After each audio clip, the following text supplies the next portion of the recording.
When planning a garden, three key factors, architecture, space, and water availability, shape what is possible. The architecture of your home and surrounding buildings influences the style of the garden. A sleek, modern house may suit a minimalist design with clean lines and structured plantings, while a rustic cottage naturally calls for softer, informal borders. Space determines scale and function.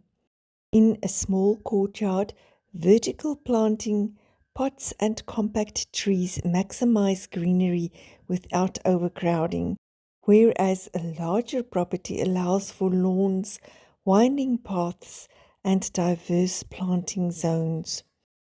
Water availability, perhaps the most limiting factor, dictates plant choice and maintenance.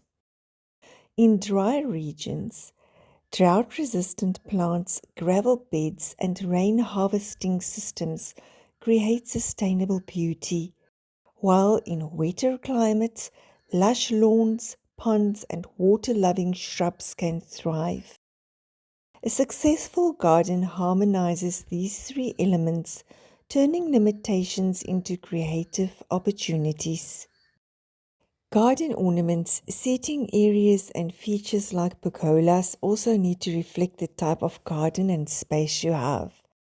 In a large formal garden, these can be bold and commanding, grand statues, wide benches, and expansive pergolas that frame views. In smaller gardens, however, charm lies in the details. A tucked away bench, a bird bath, or a trellis wrapped in flowers can add intimacy and atmosphere.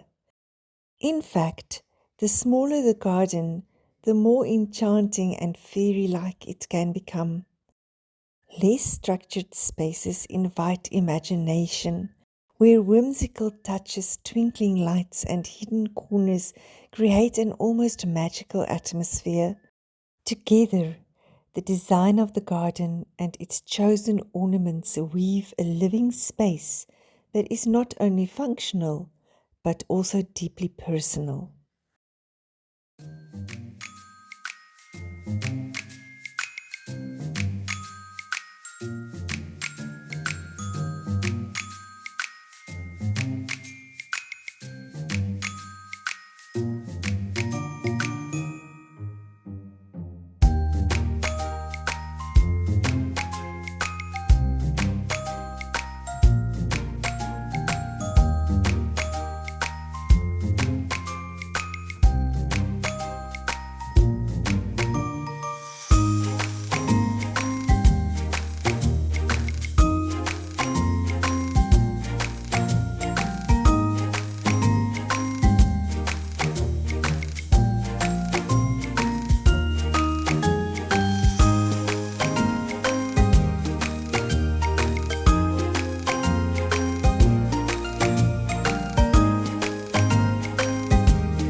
In a small, enchanting garden, the ornaments are often what bring the atmosphere to life.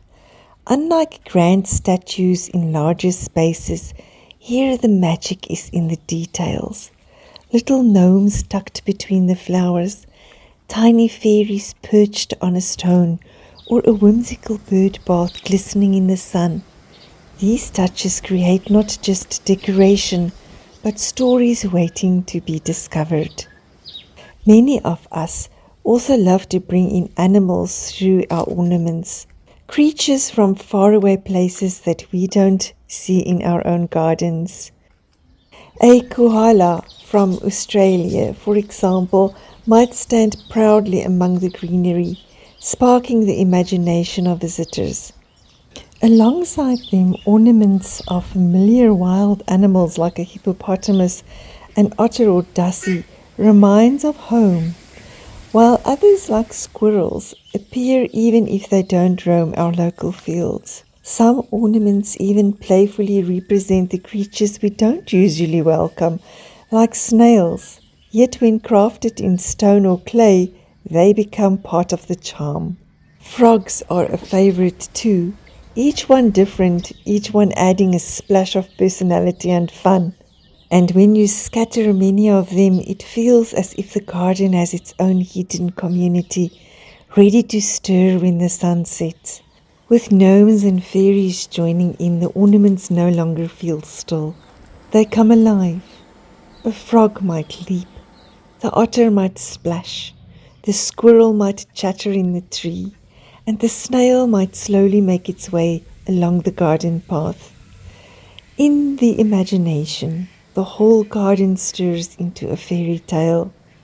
In a small space, this kind of enchantment shines brightest, where every ornament tells a story and every corner feels alive with possibility.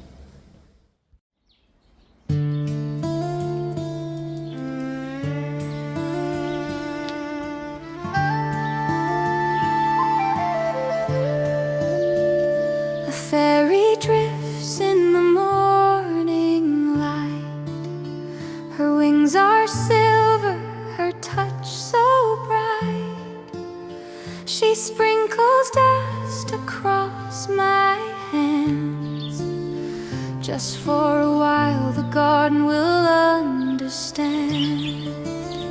With every step, with every touch, the world awakes the magic such. Stone and clay, in life they sing. My garden blooms with everything. The garden lives beneath my hands. Stone turns to breath, it understands. First the mandevilla climbs the sky. Pink blooms dancing, reaching high. On a warm stone the lizard lies. I touch its tail, it blinks its eyes. Mandela's gold, so bold, so true. Yellow petals with a streak of blue. Through the pagoda, shadows play. I glance back, the palm sways. A sparrow builds where fronds unfold, a hidden nest of twigs and gold. And under ivy, low and round, little dwarfs are playing on the ground. The garden lives beneath my hands. Stone turns to breath, it understands. With every step, with every touch, the world awakes the magic such. Stone and clay, in life they sing. My garden blooms with everything. Under bottle brush I stoop to find a secret shimmer, a stirring sign. Azaleas blush in crimson pride. Bush lily shows its poker spikes.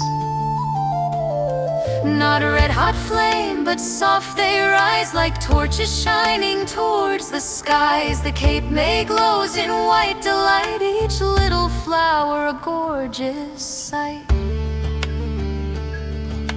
Arum lilies, pure and still, beside the path their cups they fill. A jasmine vine climbs up the stone, its fragrance whispers soft and low. The garden lives beneath my hands.